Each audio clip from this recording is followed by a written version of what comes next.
This is Prep Period, an all-sports podcast by the Ventura County Star and the people at VCS Press.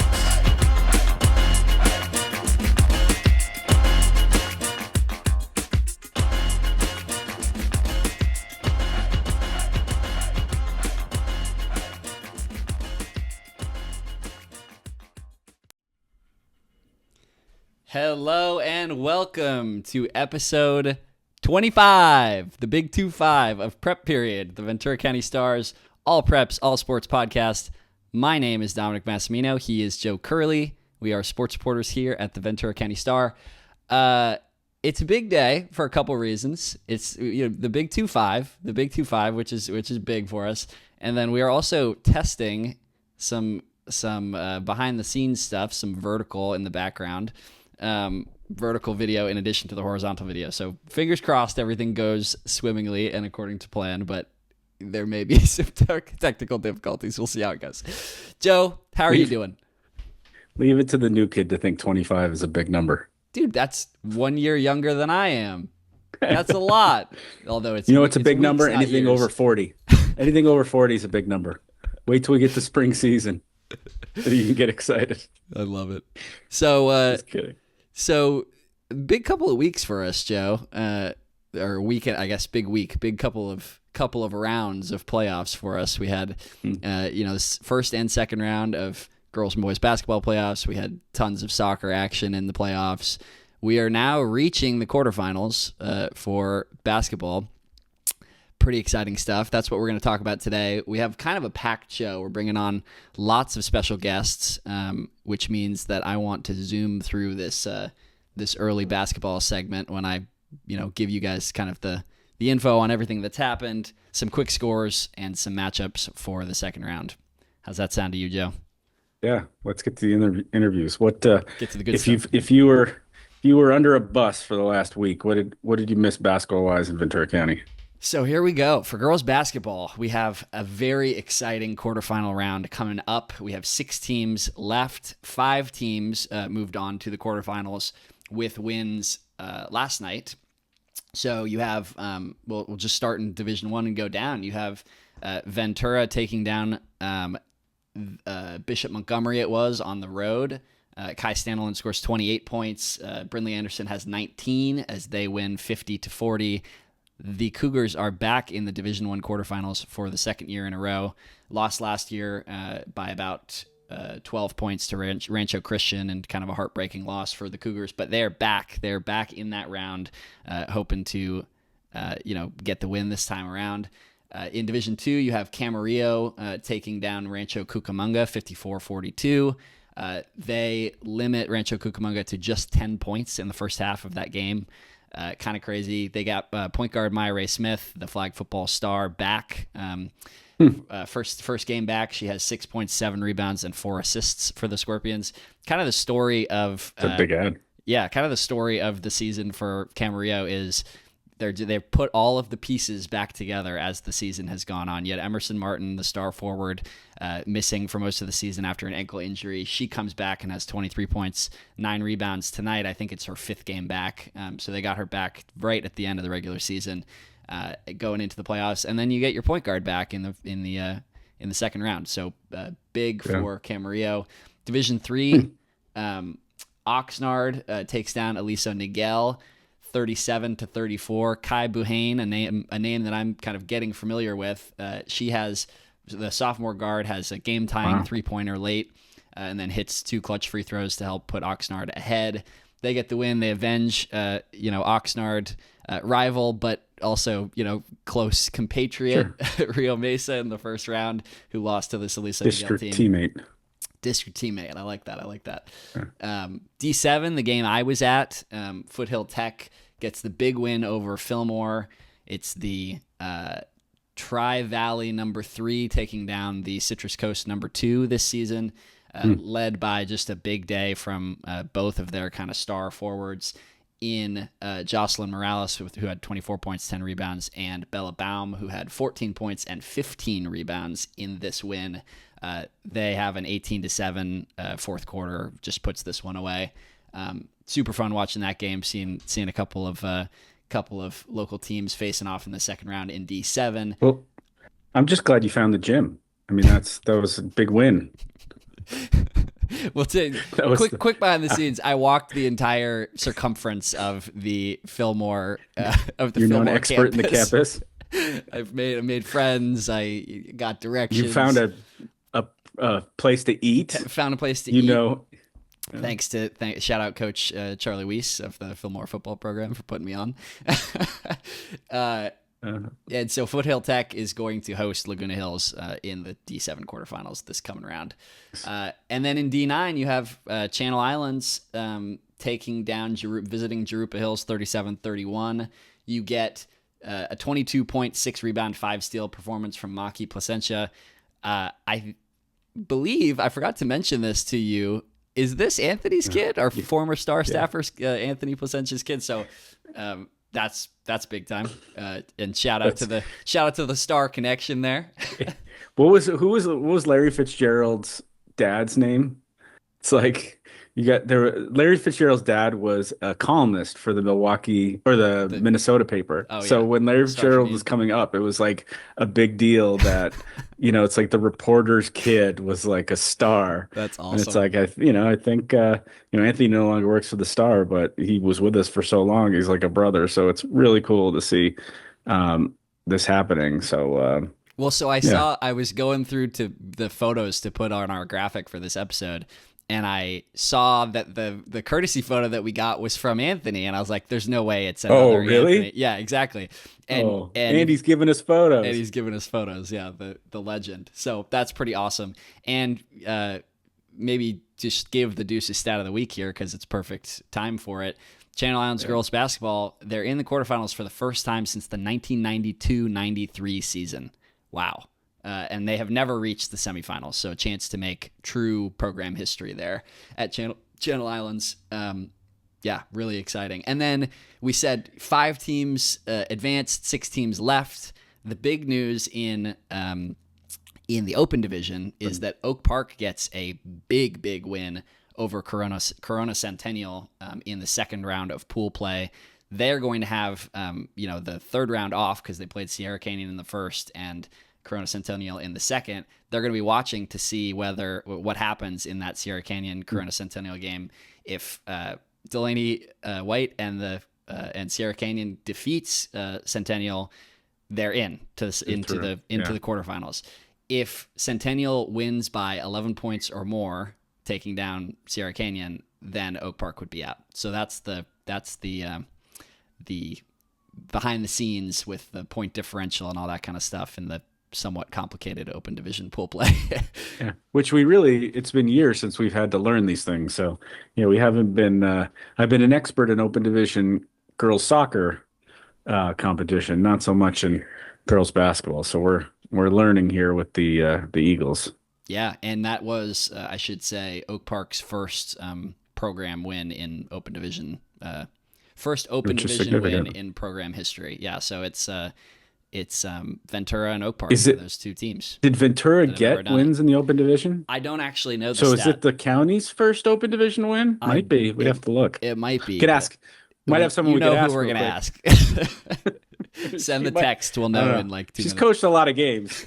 She might not be able to immediately. We'll see. I don't want to put words in her mouth. Yeah, that's true. But yeah, that's girls basketball. And then on the boys side, it'll be very short. We have one team left, and it is St. Bonaventure.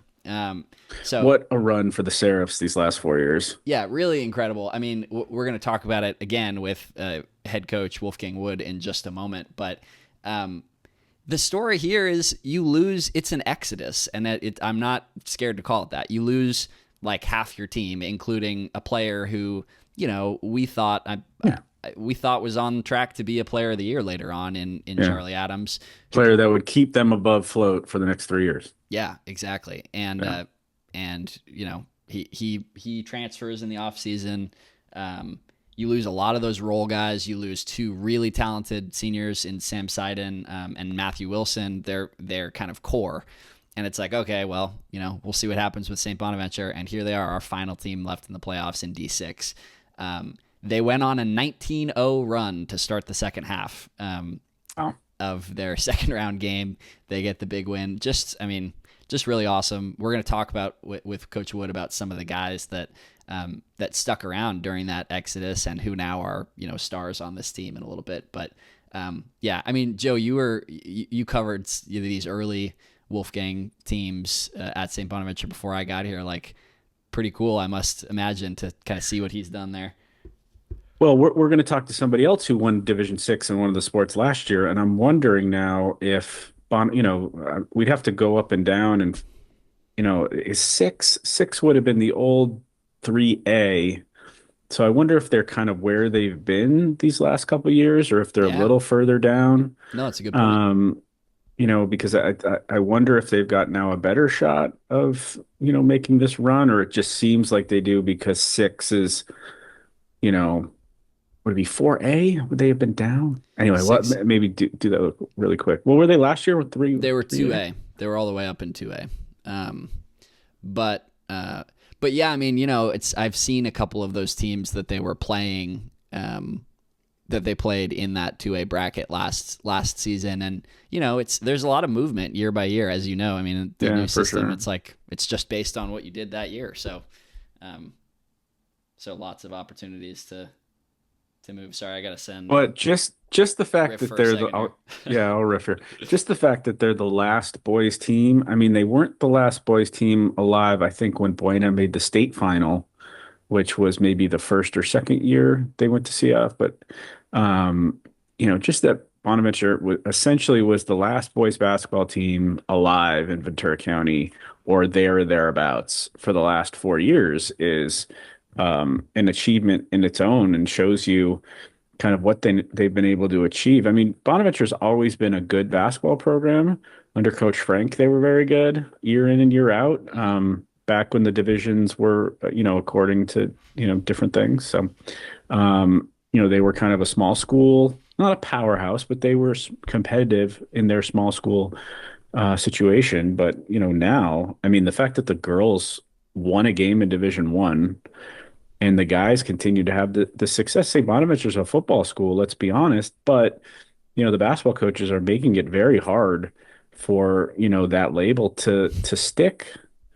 So, kudos to both of those programs, and they're obviously doing a nice job there, and really interested to see what this will look like here if they can make this run this week and get to a fifth final in a row if they win the next 2 games. Yeah, craziness. To your football point, a guy who had double doubles in both of their first 2 playoff rounds. Caleb? In Walter Moore, who's a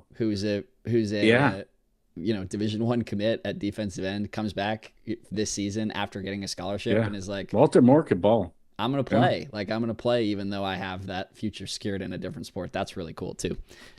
Speaks to the program. I should add also, just now that we are in slightly less of a rush, some of those boys basketball games in the second round were just so exciting. Oxnard loses by 2 on a heartbreaker. Had a look at it, a 3-point look that would have put them up as time expired. That rims out. Super sad there. And I watched that. Yeah. And then Moore Park on the road loses by 2 as well. Hearing from Coach Kenny Smith, it sounded like they also had a look at it to possibly win the game. That's blocked by in an awesome defensive play from Norte Vista, I believe they were playing. So it was awesome, like hearing about these games and being able to watch some of them live. Yeah, just a pretty awesome year for both boys and girls basketball in the county. And you got to feel for Westlake. They're the one more minor league team that survives the first round, and then they're playing an opponent they have no business playing in the playoffs. They get Modern Day in the second round.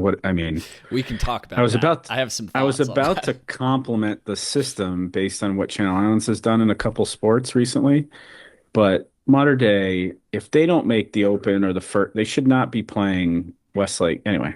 Yeah, that game should not have happened. Okay, we have our first coach of the day. So let me give you a little introduction, Coach. I mean, not that you need any. We have Coach Ann Larson, legendary Coach Ann Larson, head coach of the Ventura girls basketball program. Coach, you're back in the Division I quarterfinals, second year in a row. I mean, just tell me how you guys are feeling making it back here and just doing what you've done this season.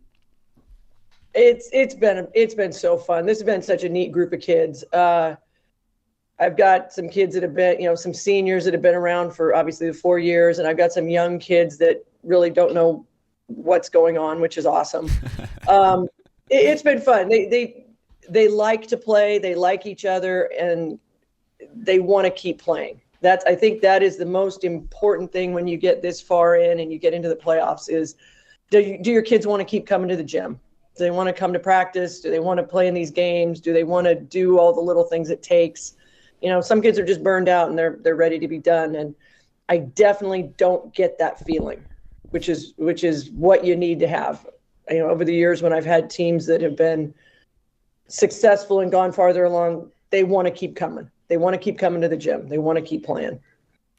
I love it. Yeah, want to keep the run, want to keep dancing, keep the run alive. And something that's kind of sort of characterized not just this run but this season is that synergy between your two stars in Kai Stanley and in Brindley Anderson. Tell me how you have seen that kind of relationship on the court sort of develop, having a really talented post player to add to a star guard in the backcourt. It's been an evolution. It really has. Brindley came in last year with us as a sophomore. Her family moved back from the Fresno area after her freshman year. And it took her a while to kind of get into the flow of how we do things. I mean, she played so hard last year. She averaged a double-double. And I think she had a need to kind of prove herself to the other kids in our program. And she has.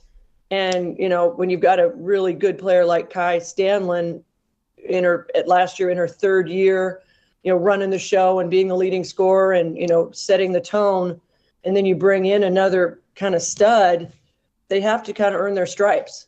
And Brindley did that last year. And then it just evolved into this year where they work so well together. They balance each other out because they both do, they're both excellent fundamental players, but they do the things we need, and they're very different things. Along with the scoring, obviously they're both averaging, double digits in scoring, but between the assists and the rebounding and the defense and just their different roles, it's just been a perfect blend. Good catch.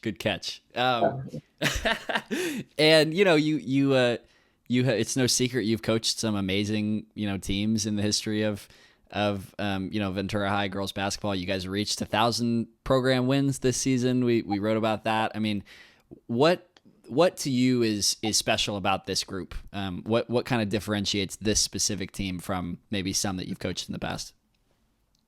They all really like each other. And that's the thing. They're friends. Now they're not, they don't have to spend every minute together, and they all have kind of different backgrounds and stuff. But when they're on the court, you can tell they really like each other. They like being around each other. They're kind of weird, kind of goofy. But it's good because if you have a team that is just so serious and so focused, and I've had some of those, it really puts some wear and tear on them. They have and feel, it's a business, which it is, but it's exhausting after a while. And these guys still can screwball around and do some things that kind of, I think, lighten the mood. And that's been a difference. And they really have overachieved. I mean, we've had losing 2 starters during the course of the year. Kaya Cook going down the weekend before the season started with her dislocated ankle and she broke her leg in 4 spots. So she was done for the season. She was by far our best defender at the time and had really come into her own as a player over this last year. And then, 2 weeks ago, we lose Sophia Martinez, our second leading rebounder, to a torn ACL. So we've balanced that out. And for some reason, there's this synergy. It's just working, which is crazy. You'd think that would just kind of tumble you down, but it hasn't. mean, it just shows the athletic depth at the school with girls athletes. A lot, there's multiple, athletic receivers on that flag football team that are with Like you. quarterback? And yeah, I mean, what a player. I mean, that's kind of added too, where your athletes have been borrowed by the flag football team, and then you get them back, and they're different players. And I don't know, I just think right now, right now at Ventura High, there's just a very high level of, female athletes. Very true. Period.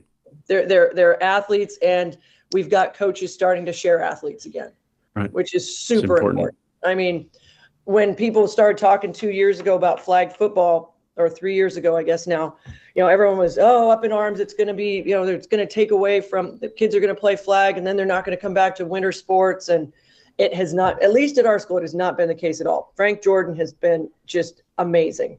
He's also a basketball coach, so I appreciate right, sure. that.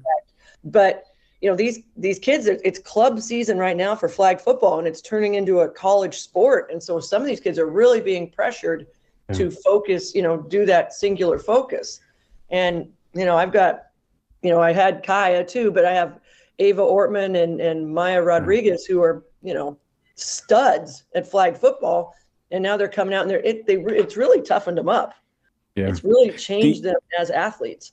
I mean, I had a conversation with Ava about, this is a player, and some of these players we have, like the Camarillo point guard that we talked about. Yeah. I mean, these are players who are going to be pioneers. They're going to be the first flag football college players, but we're not far away from a WNFL. I mean, you could actually see Ava Ortman playing, for the LA female Chargers or whatever. Exactly. Yeah. I mean, in not just in our lifetimes, but relatively soon, it's growing that exponentially fast.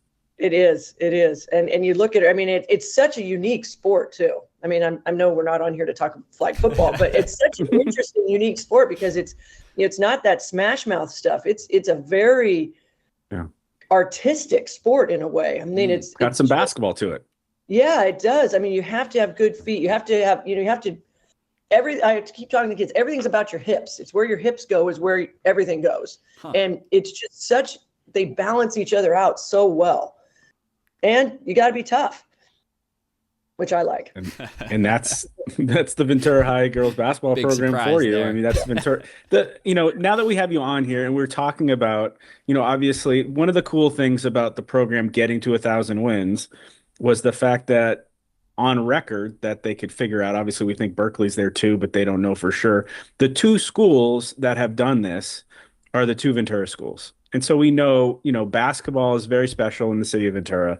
We know that girls basketball is very special in the city of Ventura. And as somebody who grew up in this community, played for the program, played for one of the programs, essentially, crossed over to the other school and continued on these traditions. I mean, how has this happened in this town? What is basketball, and especially girls basketball? That Ventura Buena game is one of the biggest girls basketball game. It's one of the biggest games of the sporting calendar in any sport, boys sports, girls sports, anything. Yeah. So I don't know, just, you've been at the epicenter of this thing, and it's hard to, as somebody who's been on the periphery of it, it's hard to put a figure on it, but I don't know, there's just something special about the game in Ventura. It is. And honestly, it's been long coming. I mean, you go back to Joe Vaughn and, he started this whole thing, obviously, but even before that, VYBA in itself, which, has obviously changed a lot over the last 40 years, was so critical to getting girls involved in sports and girls playing basketball. And then even things like the old Bonaventure basketball camp that turned into the Perry Vaughn camp, which was before, there was no club or anything, but getting girls getting their toes in the water at an earlier age than most people did. And then obviously the success that Buena had over that long run. I was fortunate enough to be mentored by Joe Vaughn. I played at Buena. Then I coached there for 12 years, which I think a lot of people aren't, they just think I'm this Ventura High person, but I coached there for 12 years. then got the job at Ventura in 2000.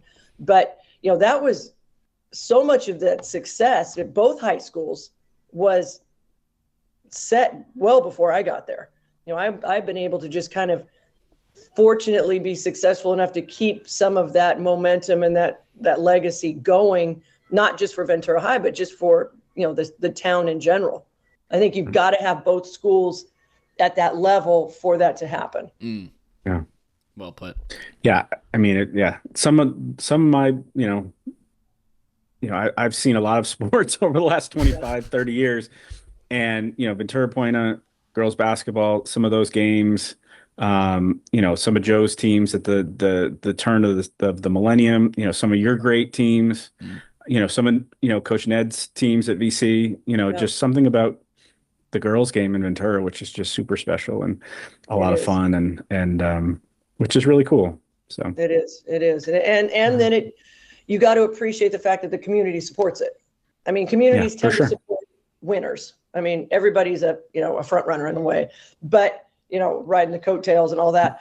But even so, there's a respect in this community for girls sports and for especially girls basketball, way more than other places, way more. And as over the years, having, going places and playing against really good teams and seeing nobody in the stands, seeing no students, not even, if parents aren't there, nobody's there. And we are very fortunate. And I know on Wednesday, it's going to be an excellent crowd.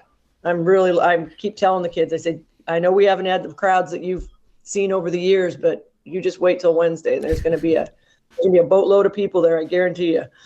Well, give us a preview of this Windward game. What I'm sure you guys are in the scout, and what do we need to know about this matchup? They're good. I mean, like I was talking to Dom earlier, we're in Division I. Everybody's good. I mean, it's whether it's fair or not, that's what it is, and we got to go with it. They're very good. Their record is not necessarily what I have it here somewhere. They're 17-12. They're in a very good league. They've played a lot of good teams. They have a lot of size, and we're going to have to deal with size. They've got an excellent point guard. But so do we. I mean, I'll put my kids up against anybody. And I think we have a competitiveness about us. Kids, they want to win. But Windward is a good team. It's going to be a tough one for us. But I think it's a game we can win. See, you've said goodbye to some great basketball players, and you've after shaping them their whole childhoods. What is it going to be like when this season's over and you say goodbye to Kai? Just where does she fit in the history of this program? Well, I mean, about all of her, not just her accolades, but all of her record breaking. I mean, it blows me away when I see that this 5'7", we'll call her if she wants to be 5'6", little point guard, scores over 2,000 points. I mean, it's crazy, but she is one of the, you can never say, I learned from my college coach, you can't ever say they are the best ever at whatever, because there's somebody you forgot, or there's somebody back there that was just, but she is as hard of a worker in terms of working on her game as any player I've had. She wants to win. She doesn't want to just score. She doesn't want to just get her own. She wants us to win. And she is black and gold through and through. And having watched her grow up, I mean, it's just from this little kid we saw running around with little pink, her little pink hearing aids on and playing VYBA at, when she was like 5 years old, and you're not supposed to play till you're 7 or 8 or whatever it is. She's one of those kids that's always been around. I mean, having watched Jeff play in high school and then following his career as a young man and his career then as a coach, and him coaching with Dan at Ventura for several years before he went to Oxnard. It's just, they're one of those families that's just been ingrained with us, it seems like forever, for the last 25 years.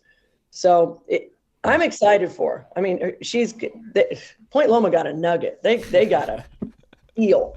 And it's going to be fun watching what happens to her. She set a great tone. I mean, her work ethic and her determination, I think, is Emma Anter, who will be our next person in that position. I mean, she's, been blessed to spend 2 years working, either playing against her or now playing with her on the court. It's a great role model. Great role model. Well said, Coach. That's a great answer to a great question. Thanks, Joe. Sorry for stepping. No. I appreciate it. Coach, thank you so much for joining us. This has been awesome. Yeah. Thanks for hopping on the call and everything. And anytime you'll be seeing me on Wednesday night. I would not miss that one. I hope we see a lot of people on Wednesday night. It was really fun going down to Bishop Montgomery, and they had a really good crowd, and it kind of gave some juices flowing. So it was pretty cool. So I'm looking forward to Wednesday. I hope a lot of people come out. Awesome, Coach. Thank you so much, and talk to you again soon. Okay. Thanks, Coach. Appreciate it. All right. Thanks, guys. Bye. Like clockwork. Coach Wolfgang Wood. How are you doing, Coach? Can you hear us okay? Yeah, I can hear you guys. Doing good. Just here at the school, about to practice in an hour. We just had a service at our school, so just got done with that for Joe Byram. So like I said, it was good, but honoring great man. So, but yeah, practice in an hour. Awesome, Coach. I mean, we'll give you a little intro here, but Coach, help me out. How many years is it now you've been at St. Bonaventure? Is this 6, 5? Yeah, it's my 6th year. 6th year here. It's been fun. It's been a lot of fun. Been enjoying every year of it. Awesome, and a great 6 years it has been. I mean, Joe. We were just talking. Joe has covered a couple of those great teams a little earlier on in your tenure, but you guys have been in, what is it, 4 straight section title? Yeah. Get 3 straight section title games. We were in three before this year, so yeah, 3 straight. Hoping to get to a 4th, preferably a different result, but either way, it's been fun to get to the final. And so it's been a good time. We've had the last good couple of years, so it's been really fun. Coach, just tell me about this group and tell our listeners maybe who are just hopping aboard the Seraphs train midway through the postseason, just after such a big exodus of so much talent, guys transferring out, guys graduating, and Sam and Matthew last season. Like, how have you guys managed to get to where you are now yet again? Yeah, it starts with we have some good senior leaders that have been here from the last couple of years. Adam Ayala, our leading scorer and big man, he's been here for 4 years. So, Adam started in last year's CIF championship game. Adam's been here. He was part of the 2 years ago CIF championship finals team. So it starts with him and his leadership. Walter Moore was a starter on that team last year too. So when you have 2 front court guys that have started for me last year and kind of been a part of that, and then even Elijah Besserell was a big time football player, was on the team last year. He didn't play a ton, but he was on the team last year. So we have 4 seniors actually in AJ Byram also. We have 4 guys that were part of this championship team, and 2 of those 4 are 4-year St. Bonaventure kids. So we have that leadership from the top, and then even from developing this offseason, kind of when we had that exit of players, we met as a team and talked about how we were going to have a rough summer and fall, and it's going to be a lot of development. But we had some kids in the lower levels that were successful players. Zach Broberg averaged 16 a game on JV as a freshman. He also played a couple varsity games last year because we had football make a run, so we were short players to start the year. And so we had a brunt of JV kids that won 16, 17, 18 games last year. And then we had, Jake Tabonga transferred from Archbishop Riordan, which arguably one of the best basketball programs in the state. So even though he played Frosh there, he's been a part of a way bigger scale program. And then just like I said, it was a development thing. We told her, we were talking about the other day, in the summer, we lost every game by 40, lost every game by 30. In the fall, we lost every game by 25. And the gap got smaller. Eventually, we would lose by 10, by 15. And then eventually we started to win some of those games and learn how to win again. But it wasn't exactly, I tell everyone, I vividly remember sitting there at Ron Massey playing St. Monica, and we were down 36-2.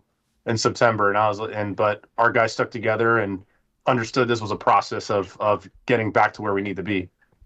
That's awesome. And, you go just in terms of team makeup, you mentioned Zach Broberg, who we know has really developed into, a gifted young guard for you guys and is continuing to grow. But just the sort of makeup and style of play, I remember calling you near the beginning of the season and being like, so, like, what does St. Bonaventure boys basketball look like now? And you guys run through two really talented bigs. Just tell me about, like, the basketball scheme side of things. Yeah, so this year's group, I would say, is one of my better defensive teams. We have 1 through 5 guys that commit to guarding. I think in the last 10 games, we're holding teams well under 50, so that's been a thing for us. We don't have the electric guard play we've had in the past, but we have guards that are getting better and can make some shots. For us, it's really try to get it inside, try to exploit that we have 2 athletic bigs. And then if they commit inside, we throw it out, and we have some timely guys that can make shots. And so definitely a defense-first team, definitely a more physical team, but also a lot of team chemistry. A lot of these kids have played together, actually, since middle school. And so it really is just getting them more physically caught up to their game as well. But it's definitely we go inside. We are who we are. We try to go inside. We're defense first. We try to, control the glass and try to make it more of a half-court game, but the guys do a good job of listening to that and adjusting to it as the season went on. That's awesome. And, into the D6 quarterfinals, you guys have, you guys are no strangers to this part of the postseason. You've been there, the last few years in a row. But tell us about this matchup with Valencia and just what you're planning on seeing from them. Yeah, they're a little bit smaller, but they shoot it well. It looks like they run Chin/Princeton concepts, which we're very familiar with. We've flirted with that type of style a little bit in the off season. So they're going to try to probably stretch us out, try to get some open shots, try to get around us with speed. We're going to try to do what we can to kind of contain the drives and contain the 3-point line.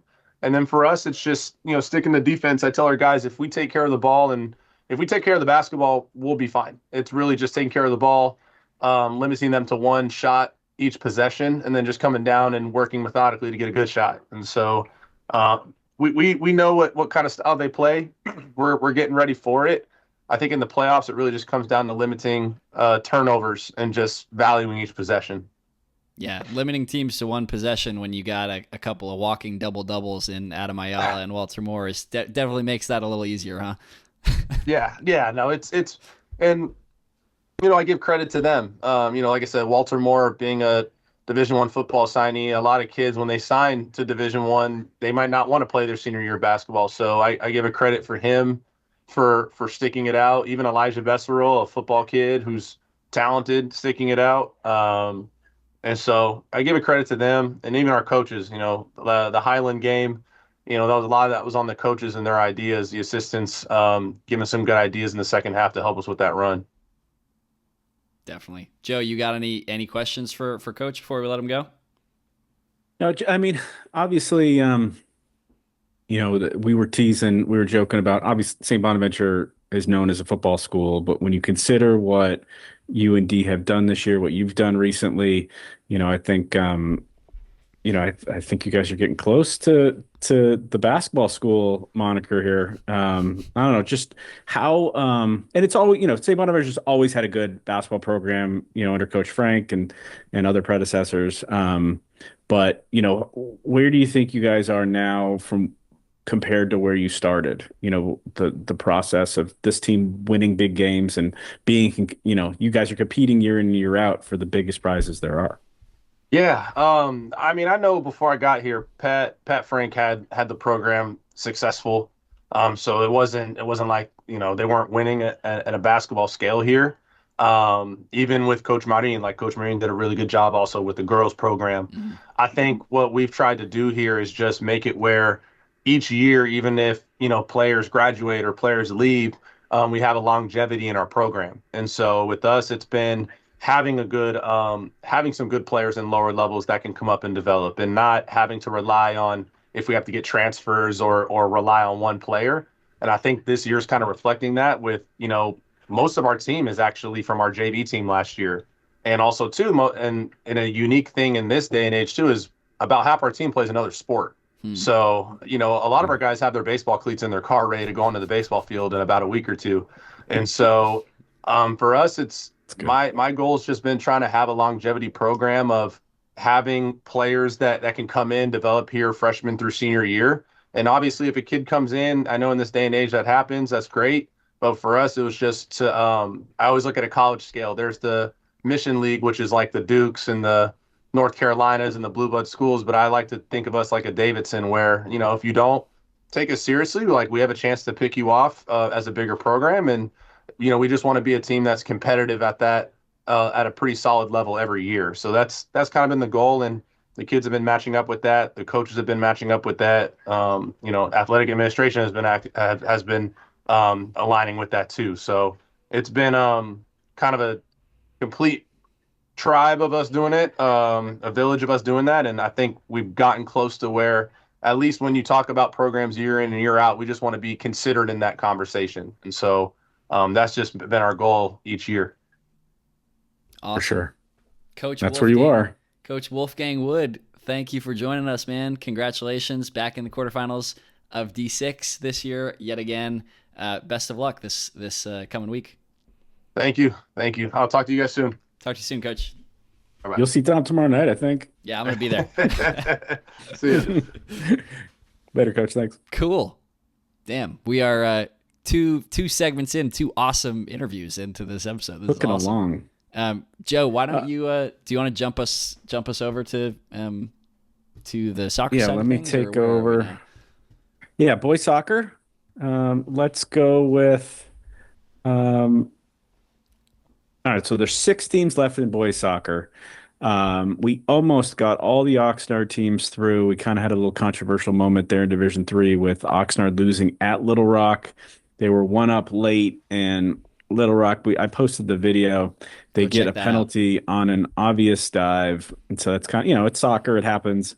You feel bad because Oxnard lost at Little Rock last year in the cold, and that was a very important result for them. Obviously, they're a great team, Channel League champions. They want to see what they could do in the playoffs, and 2 years in a row, they lose on a rough surface, narrow field.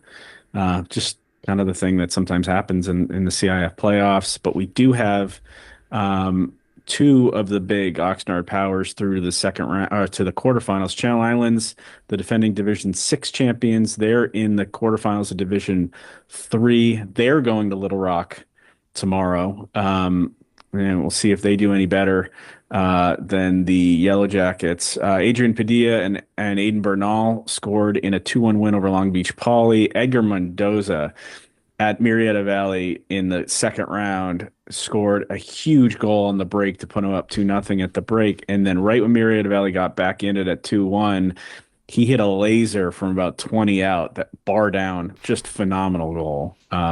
So, Channel Islands year in and year out, one of the most talented soccer teams in Southern California this year is no different. Speaking of some of the best teams in Southern California, Calabasas, the minor league champions, are they're in on their second straight quarterfinal. They've outscored opponents 5-0 since they fell behind in the opening minutes in the first. And they're also on, I think, a 21-game unbeaten streak. They lost their first game of the year to Del Sol and have not lost since. Wow. And they're, from the teams that have played them, the coaches that have played this Calabasas team, they're just phenomenal. They got multiple regional level players, guys who will continue to play soccer for a long time. So they're a very entertaining team. They play 3:00 in their quarterfinal against Knight, and that's also in D3. If Channel Islands and Calabasas both win, we'll have an all-local semifinal on Thursday.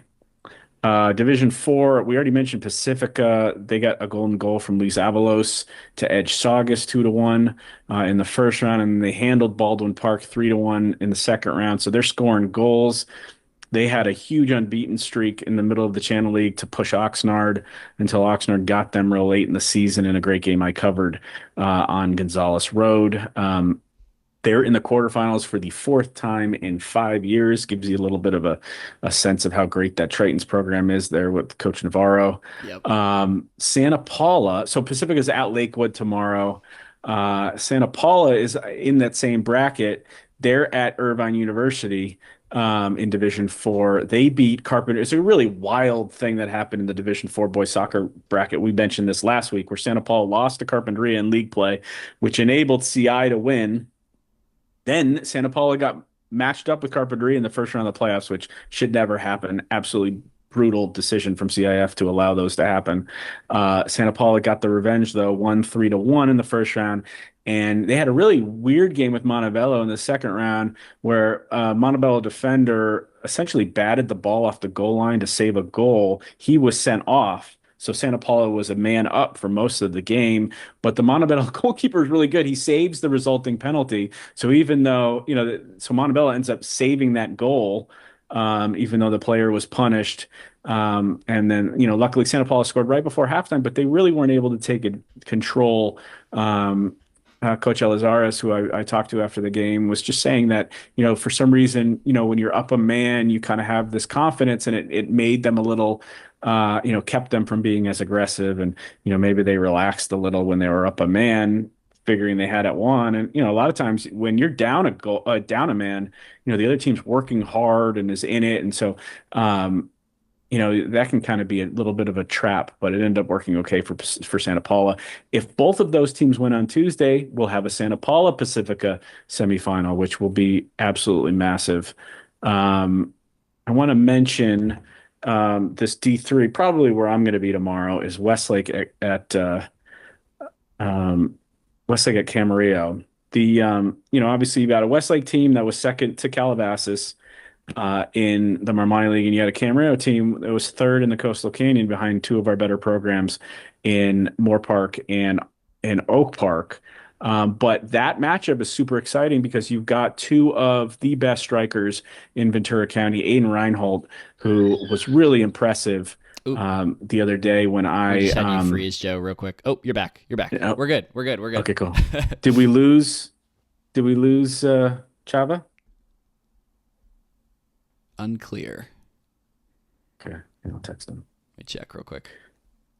So anyway, I think tell me about Reinhardt. Lost Chava. Sorry. Yeah. So Camarillo's Aiden Reinhold is he's lost the last 2 years to multiple injuries. But I covered the game against Ventura. They beat Ventura 3-0. It was 0-0 at the 60-minute mark, and he had a goal and an assist. He had 2 goals and an assist, including a 70-yard run in their play-in win over Royal. And really, I mean, he was very impressive. So, and then the Westlake, they're playing this Westlake team that's got Marco Hernandez, who has 32 goals. Westlake was scoreless with 5 minutes left to play in their second round game, and Hernandez scored a hat trick in the last 5 minutes. So, it's kind of an interesting matchup where you've got two guys, at the kind of the point of the spear of these two teams. And, we're going to have a team in the semifinals just because those two teams are playing each other. And then I got to mention Thatcher. They're hosting De Toledo in Division 8. So we have, what is that, 6 boys soccer teams left in quarterfinals. And one of which is the team that knows the CI playoffs very well. Channel Islands, the defending Division 6 champions. I think it was the 2022 Division 2 champions. Chava Orozco, we bring in the head coach of the Raiders. Chava, obviously you have a lot of experience in a lot of great teams who have gone this far. But I don't know, what can you tell me about this group this year? What's going to make these Raiders memorable here? So when we talk about confidence, then usually the overconfidence and how that sometimes is a negative trait to have. I feel like with this group, the confidence that they have that within themselves and within the group, we've always looked for a team that, has that killer instinct. And I feel like this is one of those teams. I mean, so Adrian Padilla is our reigning boys soccer player of the year. Aiden Bernal, we just talked about these center forwards. He's one of the more, physically gifted, skillful center forwards around. The goals that Edgar scored last game were phenomenal. I don't know, go through your team a little bit and just kind of give us a little sense of what makes this Raiders team, winners and some of the personnel you have. We'll talk specifically about Adrian in a second. Yeah, so let's start with Edgar. Edgar is a sophomore. Wow. He's a sophomore on my team. Last year we saw him during tryouts and we said, this kid is gifted. He's, very talented, but his mental capacity to just keep himself under control is phenomenal. Like, I haven't seen this in a long time. So last year in the final, he's the one who stepped up to take the penalty kick. Nice. As a freshman. Scored That's it. right. Like if he was, playing Sunday League soccer. I mean, the kid's mentality is just amazing. So super excited to have him back this year. Obviously, those 2 goals that he scored the last game, again, from a sophomore, playing against guys that are already 18, 17 at the Division III CIF level is amazing.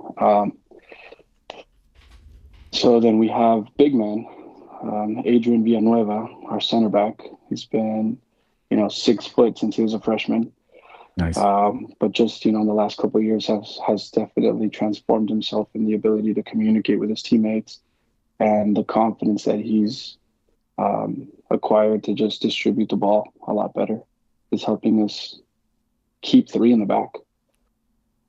That allows us to push guys forward and that allows us to get very offensive very quickly in games because him and the other 2 guys, Ricardo Correa was a senior, and then Jonathan Huerta on the other side, who is a junior.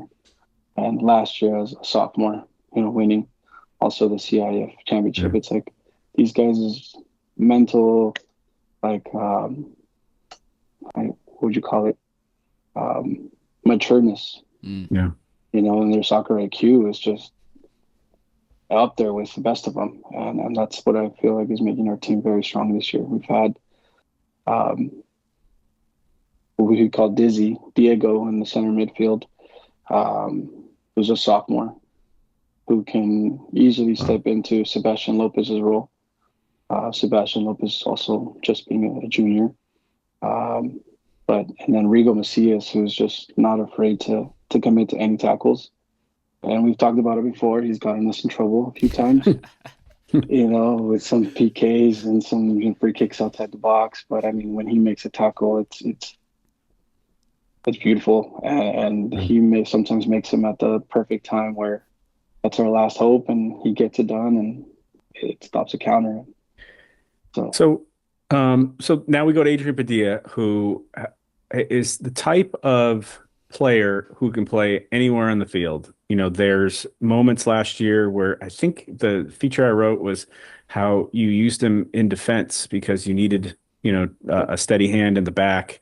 And this is a player who, created the goals that won. He moved forward in the middle of the game and created the goals that won the CIF title.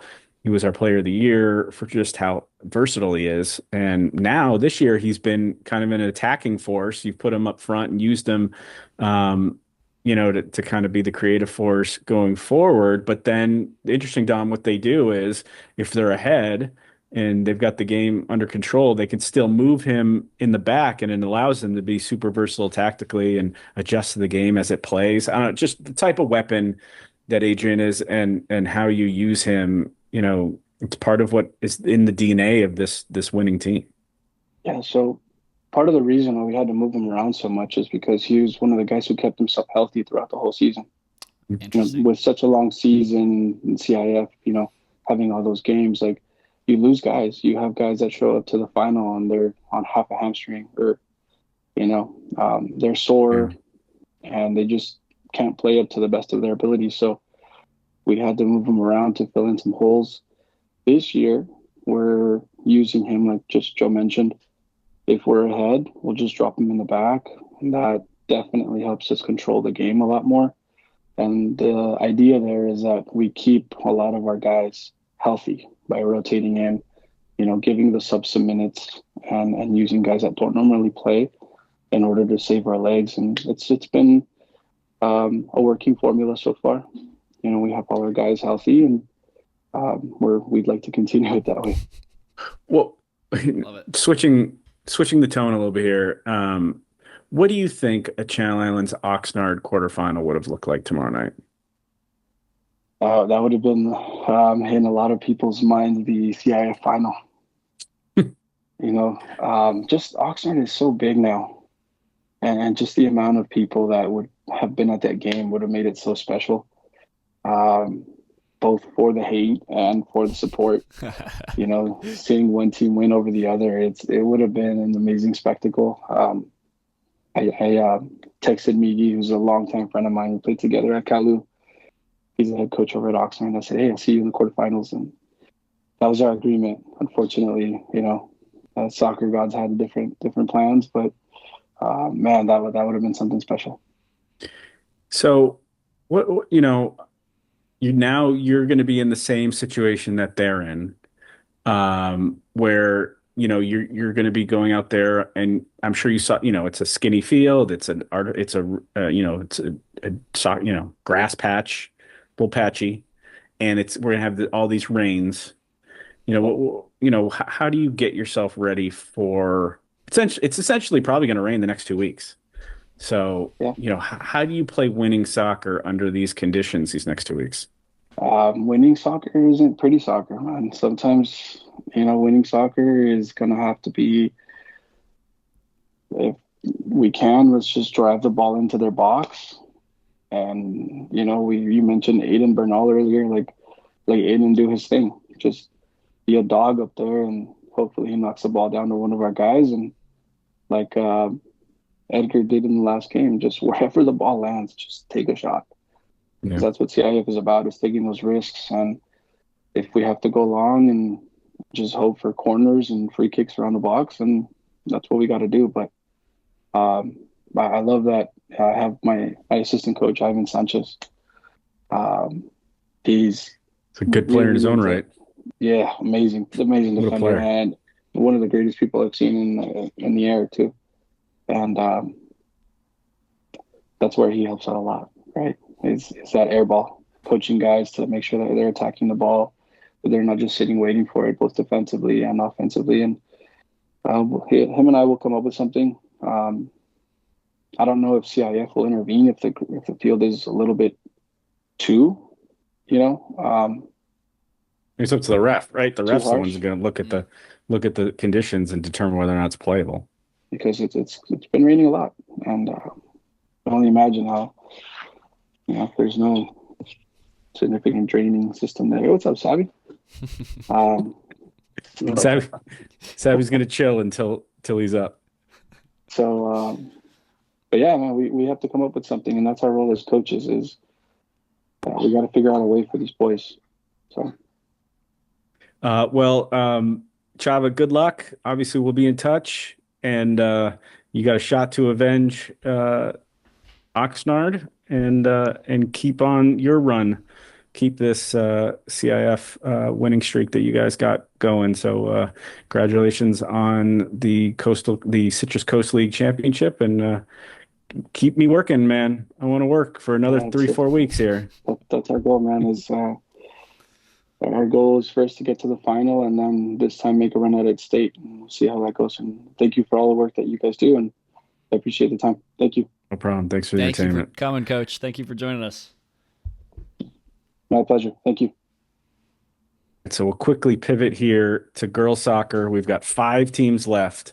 That's headlined by our team in Open Division, Oaks Christian, who just had an unbelievable quarterfinal tie with Palos Verdes, where they go down to PV and play kind of that perfect first leg for about 75 minutes, and then concede. You want to go down on the road because you got the second leg. Maybe I need to explain the way the open division in girls soccer works. It's like the Champions League. If you've ever seen that, they play 2 games, home and home, aggregate goals. Whoever scores the most over 160 minutes, is that 2.5 hours essentially, goes on. And so when you're the top seed and you're on the road to start, you kind of want to keep things close and maybe get out with a draw. And they were 5 minutes away from getting out with a draw. And Oaks concedes on a free kick right before the end of the first match, so they come home trailing 1-0, and it was like, no, they get the equalizer within 4 minutes. Joni Jane Kiros, who's their star, scores early on, gets them going, and eventually, just a crazy back and forth first half where there was 3 goals scored in 6 minutes. And so every time Oaks scores, it's tied. Every time PV scores, they go ahead. And so it was wild. It goes all the way to overtime. And Sam Mathis, who had a goal and 2 assists in the game, she heads in Kiros's flick on from, I believe it was Aria Pfeiffer's corner kick about 90 seconds into the extra time to get Oaks through. Oaks is now into the semifinals of the Open Division for the second straight year. They're going to play old friend Santa Margarita for the third straight year. And so that's why we're going to bring on Sebastian Alvarado, who is the director of soccer, right? Is that the right title at Oaks Christian? That is correct. And obviously, the head of one of the best programs in Southern California when it comes to girls soccer. They've been in the Open Division every year it's existed. Before that, as competitive a program as there is. So anyway, Sebi, welcome. You're back in this situation again where you're playing, the 3-time reigning Open Division champions or 2-time reigning, essentially it's the problem when you're one of the best teams is you end up playing the best team eventually. And you have to, eventually, figure out a way to get over that hump. I don't know, just bring us through this season. Very young team for the Lions this year, but an incredible amount of talent. They've had some of the, we'll talk about the issues with the injuries that you've had, but I don't know, give us an introduction to these Lions and where we're at here. Yeah, well, first of all, thanks for having me. It's been a crazy, couple of days, right? And I think in the beginning of your monologue, it's funny, being in the Open Division. I think a couple of years ago when we were playing at Santa Margarita, there was a 10-minute window where, we were playing well. We had the ball in their half, and then 10 minutes later we're down 2-0, and I'm like, oh man, the second leg's gonna be tough. This is what's gonna happen, right? So going into the game last week, or I guess I don't even know what that date is anymore, but the first leg, right? It is crucial, Thursday. Right? You don't want to get down a couple of goals and then kind of fight your way back. So the goal was to keep it. Obviously, the goal is to win every game, but when you're playing on the road, it's tough, right? It's a tough environment, especially playing a 3:00 game, which we haven't played at that time all season long. Traveling, it's a different routine, right? Stopping for lunch and heavy legs and all that. So I was confident that if we can keep it close, I know our girls play better at home. So that was the goal, right? To just keep it close, to play a tight game. We get, like you said, we gave up a set piece the last 5 minutes of the game, and they scored on a set piece. But we were confident after that, right? We were only down a goal, so I knew that if we can get the first goal, Saturday, that good things would happen. And like you said, we scored early. Obviously, I wasn't thinking that they were going to score right back after we got the early goal from Johnny, but. I was confident in the team. The girls played hard. It was first of all, PV is a very good team, right? I mean, they have 17 seniors. They're senior heavy. Only lost a couple of games the whole season. They're in a great league. I mean, Redondo Union's also in the Open, and they're also in the semifinals. So they're in a great league. So it was a tough game, but I thought that I thought in the second half. If we can just get one goal, I thought we can get another one. And if not, then I thought maybe if we go to PKs, Lily was playing really well. She's our goalie. She's coming back of an injury. Yeah, I thought the first game we played against PV, she kept it close. She made some crucial saves that they were 1v1s, and she kept us in the game. And so I was very confident in her and her abilities, especially in a shootout. But yeah, no, we fought hard and we got that goal in the second half. And then when it went to overtime, it's funny because Johnny and Lauren asked me like what side. He's like, "Hey, Savvy, what side do you want?" I'm like, I want the ball. I want the ball. And I said, we're just gonna kick it down their throats and like hopefully we get a corner or something. I said, do not let the ball go past our half. And we got 2 corners in a matter of a minute. And then the game was over, right? So yeah, that was it just went by so fast. When Sam scored, it was like, man, the girls rushed the field, but it was still like I can't believe this game just ended, right? It felt like so like the game, the 80 minutes felt like it was like, because you're playing this team for 2 games, right? For like a week. Yeah, exactly. So all you're thinking about is Palos Verdes for the whole week. I know, and you watch film on them, and you watch our film, and it's the same kid, and So the game felt forever, and then overtime just happened so fast, and yeah, man, that was it. And like you said, Johnny won the header, and Sam flicked it on, and the game was over. And now we get to play the number 1 team in California. What is the challenge? Well, first, let's just talk a little bit more about your team. Obviously, we have to, you guys are a very young team because you've suffered some serious injuries to your seniors. Noella Pfeiffer, you're down. What are your defenders? Makira Churchill, Mia Haynes, and Ella Pfeiffer, who, they're all D1 commits. Yeah. So you're losing, but, you don't have a ton of depth, but the depth that you bring in, I mean, the other thing is at least you got Aria Pfeiffer back. Aria Pfeiffer is one of the top young players around. She was with the Mexico under 16 team, correct, I think. And so she came back for the first PV leg. She played some of that game. And then did she play most of the game? She played most of it. Yeah.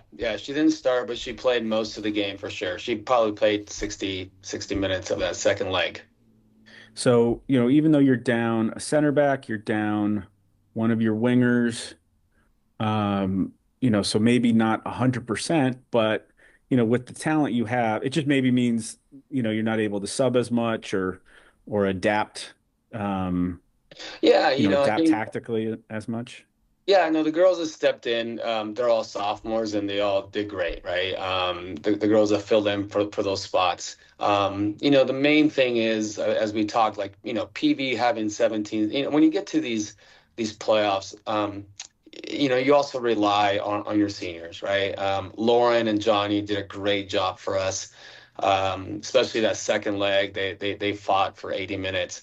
But losing 3 seniors that have been there, right? They've been to state semifinal games and CIF semifinal games in the Open Division, and you lack that leadership. And some of these girls have been there for 4 years. They're 4 years starters in a way, right? So that's kind of what the biggest loss is the experience.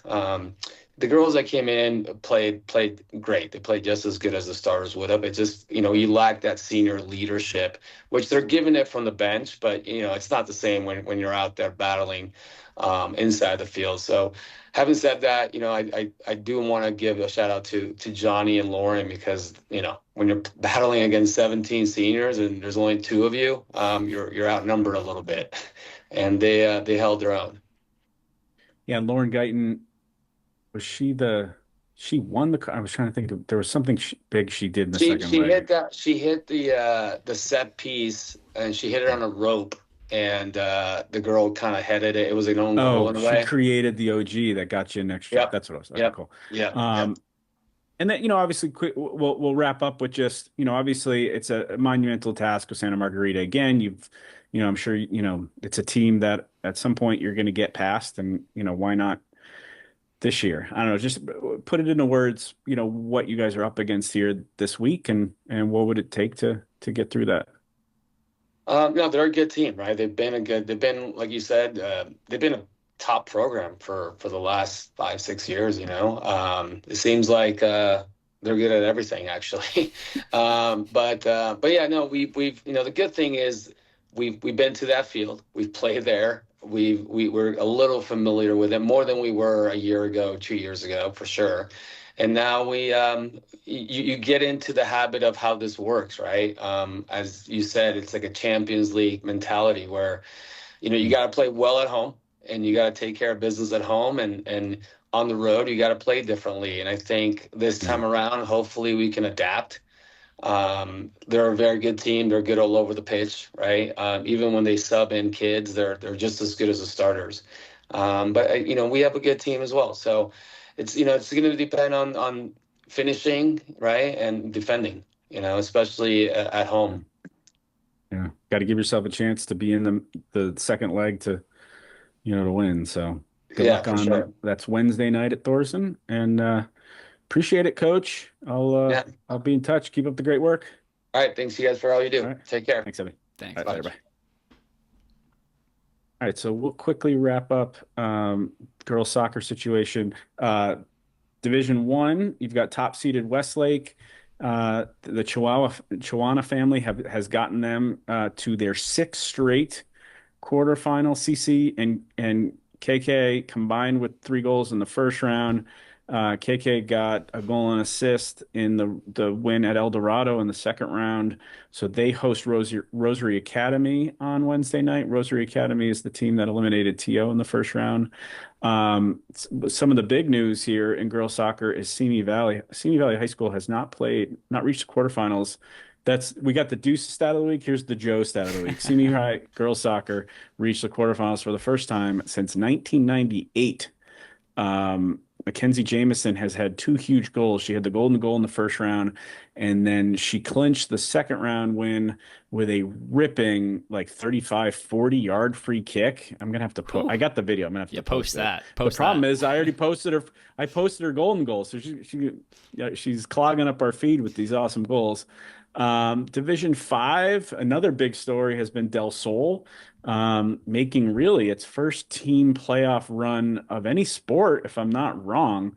Bella Delgado equalized with 4 minutes left in the first round. Alessandra Zamaripa scored the golden goal, 2-1 win over Northview in the first round. That's at Rio Mesa High. Then they were down 1-0 again in the second game on Saturday night, and they end up getting all the way. They got an OG and got extra time, got all the way to PKs. And Sofia Aguirre, Bella Delgado, Natalie Orpesa, Brooklyn Pinon, and Jennifer Gonzalez, 4 freshmen and a sophomore, converted from the penalty spot to get them through. And then I can't. It's happened before, but it hasn't happened very often. They're going to host a 3rd straight home playoff game, even though they don't have a home stadium yet. So Wednesday night, they get Alemany at Del Sol. So essentially you have to play another team that's had 2 home games, and you win the coin flip, and that's how it happens. And then Grace, another freshman superstar, Scarlett Angel, she's figured in all 3 goals for Grace in their 2 playoff games. They beat Village Christian 2-0. She had a goal and assist. Then she had the goal in the 1-0 win over St. Monica. Grace, it always seems like they're in this position, so they're right there in the quarterfinals in D6. Unfortunately, the defending D6 champions Thatcher lost 2-1 in the last round. So we've got a lot of teams left in every sport, we should say, except for really boys basketball. We had 7 wrestling CIF champions, 6 of them girls. Newbury Park's Madison Black, Newbury Park's Juliet Martin, Rio Mesa's Brooklyn Bittner, Rio Mesa's Allison Cortez, Pacifica's Shire Antonez, Azures, Pacifica's Samia Basili, And those are the 6 girls. And then the one male CIF champion is Moore Park's Noah Huss at 285. The big news, honestly, was our defending wrestler of the year, Cambrio's Joshua Quena, was denied a 4 straight CIF title at 150 pounds. I'm sure he'll be back this week at Masters. Huss is the athlete of the week on the boys' side. We already mentioned him. And Black was the athlete of the week on the girls' side. And then we have 2 water polo teams left. You know who they are?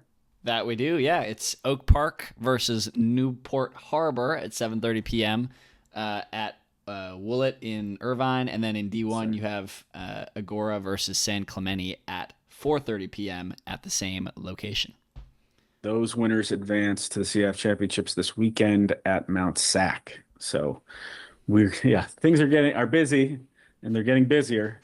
So sorry for we had all kinds of stuff planned to talk about our college baseball guys, but we will save them a week. We are out of time. Dom, great job. A ti tambien, my friend. Well done today. Awesome interviews, awesome coach appearances. I don't even know if we have time to plug anything, but go read everything. Read everything. Yeah. Go watch everything. Go read everything. VCStar.com, the app. Scroll Don't down. Forget our blogs. We will have polls soon. Our live blogs, all the updates on your VC Star app. Check us out Tuesday, Wednesday, Thursday, Friday this week. Awesome. All right, guys, stay tuned. Till next week. See ya. It comes down to this for Thousand Oaks in their season. It is a gift to Martin. Martin gets the first down and more. It's a nice little screen to the left-hand side. One play and see ya later. Caldera dives into the end zone. Touchdown Oxnard. What a fitting way to end that run. He's at the 40. He's at the 20. 10, 5, touchdown.